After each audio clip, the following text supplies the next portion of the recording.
I want to say it like it is. Don't take Tylenol. Don't take it. If you just can't, I mean, it says fight like hell not to take it. There may be a point where you have to, and that you have to work out with yourself. So don't take Tylenol.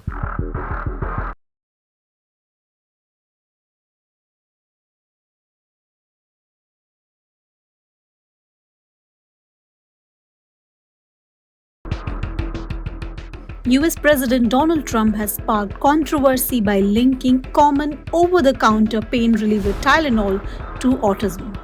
In a recent press conference, he urged pregnant women to avoid the drug unless absolutely necessary. Let's break down what Tylenol is, the autism claims, and how experts have responded.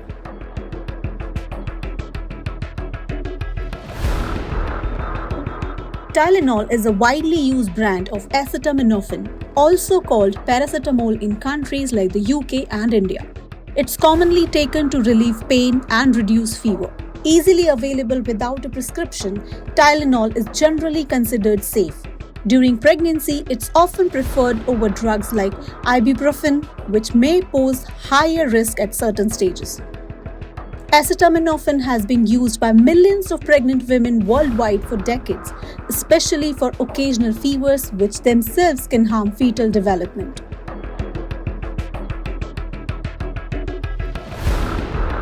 Autism or autism spectrum disorder (ASD) is a neurodevelopmental condition affecting communication, social interaction, and perception of the world.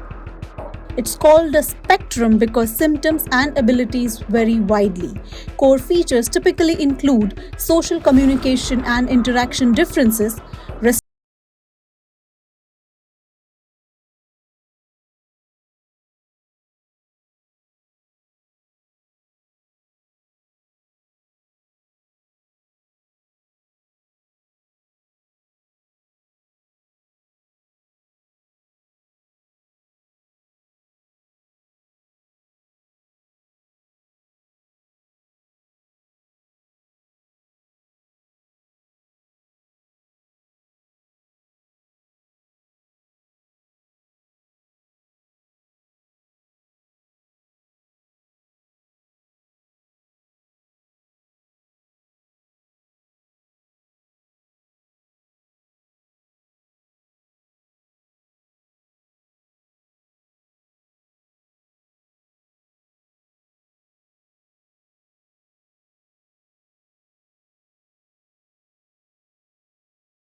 that acetaminophen is not causing autism. It's certainly not the cause of autism. And so to make that sort of statement that nobody should take Tylenol takes away the individualized nature of how we practice medicine and how these medicines are prescribed for families, for the people that they're prescribed for, both during pregnancy and for children. The things that were said at that press conference aren't based in fact. And so pediatricians are going to be, they're going to feel like they're on the defensive, having to defend practice that is based on solid evidence and we have decades of experience with. There's really nothing new that is coming out as of this new announcement. So most of the time when we make decisions and we make clinical decisions and we change our guidance and guidelines, it comes because there's new data that would support a change in policy. The data that exists today is the same data that existed a few months ago. And really, there's no new studies that have suggested anything to the contrary. The real concern we have is we know that autism and the spectrum disorders are multifaceted. They run in families. There's clearly a genetic component. And so to pin it all on a medication like acetaminophen is just hard to believe, primarily because there are so many reasons people take acetaminophen in pregnancy. So is it the acetaminophen, or was it the fact that the patient developed a fever from something else that led to the problem? Is it the fact that the patient has potentially maybe an autoimmune disorder that causes pain, and so they take acetaminophen for pain?